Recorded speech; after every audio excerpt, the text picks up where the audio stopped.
ദൈനംദിന ജീവിതത്തിൽ തിരുവചനം ആസ്വദിച്ച് ജീവിക്കുന്ന ധാരാളം പേര്. ഒത്തിരി പേർ ടെൻഷൻ അടിച്ച്, നിരാശപ്പെട്ട്, പ്രത്യാശ നഷ്ടപ്പെട്ട്, സങ്കടപ്പെട്ട്, വ്യാകുലപ്പെട്ട് ജീവിക്കും. തിരുവചനം ആസ്വദിച്ച്. സങ്കീർത്തനക്കാരൻ പറയുന്ന ഒരു വാക്യമുണ്ട്, യഹോവയിൽ തന്നെ രസിച്ചു കൊള്ളുക, അവൻ നിന്റെ ഹൃദയത്തിലെ ആഗ്രഹം നിനക്ക് സാധിക്കും.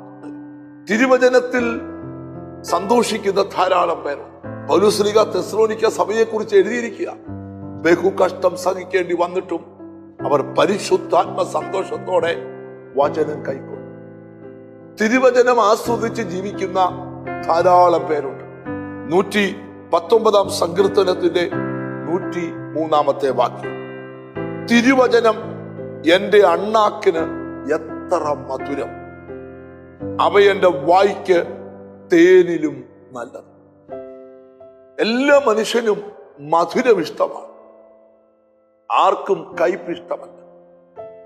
തിരുവചനം പറയുക, തിരുവചനം എന്റെ അണ്ണാക്കിന് എത്ര മധുരം. സ്തോത്രം, ഹല്ലേലൂയ. എന്ന് പറഞ്ഞ മധുരമുള്ളൊരു സ്വാദനം ആസ്വദിച്ചാണ് നമ്മൾ കഴിക്കുന്നത്. ഐസ്ക്രീം കഴിക്കുന്നത് ആസ്വദിച്ചാണ്, ലഡു കഴിക്കുന്നത് ആസ്വദിച്ചാണ്, ചോക്ലേറ്റ് കഴിക്കുന്നത് ആസ്വദിച്ചാണ്. ആ ആസ്വദിച്ച് കഴിക്കുന്ന ലഡുവാകാം, ഐസ്ക്രീം ആകാം, ചോക്ലേറ്റ് ആകാം, അതിന്റെ ടേസ്റ്റ് അല്പനേരം കൊണ്ട് തീർന്നു. എന്നാല് തിരുവചനം ഇവിടെ ഭക്തൻ പറയുകയാണ്, അതിന്റെ വായിൽ മധുരമാണ്.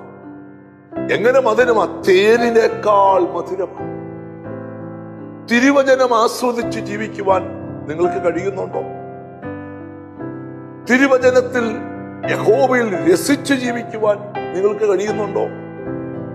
സ്തോത്രം. വചനം ആസ്വദിച്ചാല് ജീവിക്കുന്നു.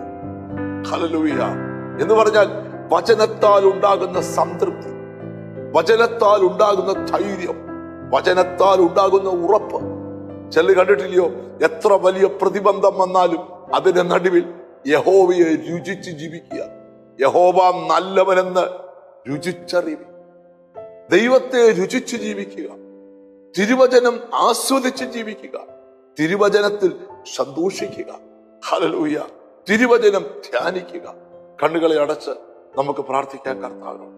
കർത്താവേ, സ്തോത്രം. നിരാശകളും സങ്കടങ്ങളും പ്രത്യാശയില്ലായ്മയും കൊണ്ട് ശത്രു ഈ ഭൂമിയെ നിറയ്ക്കുമ്പോൾ അവന്റെ നടുവിൽ ദൈവവചനം ആസ്വദിച്ച് ജീവിക്കുവാൻ, തിരുവചനത്തിന്റെ മാധുര്യം പിടിച്ചു ജീവിക്കുവാൻ നിന്റെ മക്കൾക്ക് കൃപ കൊടുക്കണം.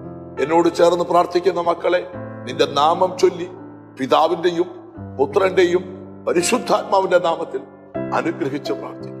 അവർ അനുഗ്രഹിക്കപ്പെടട്ടെ യേശു ക്രിസ്തുവിൻ നാമത്തിൽ തന്നെ. ദൈനംദിന ജീവിതത്തിൽ തിരുവചനം ആസ്വദിച്ച് ജീവിക്കാം.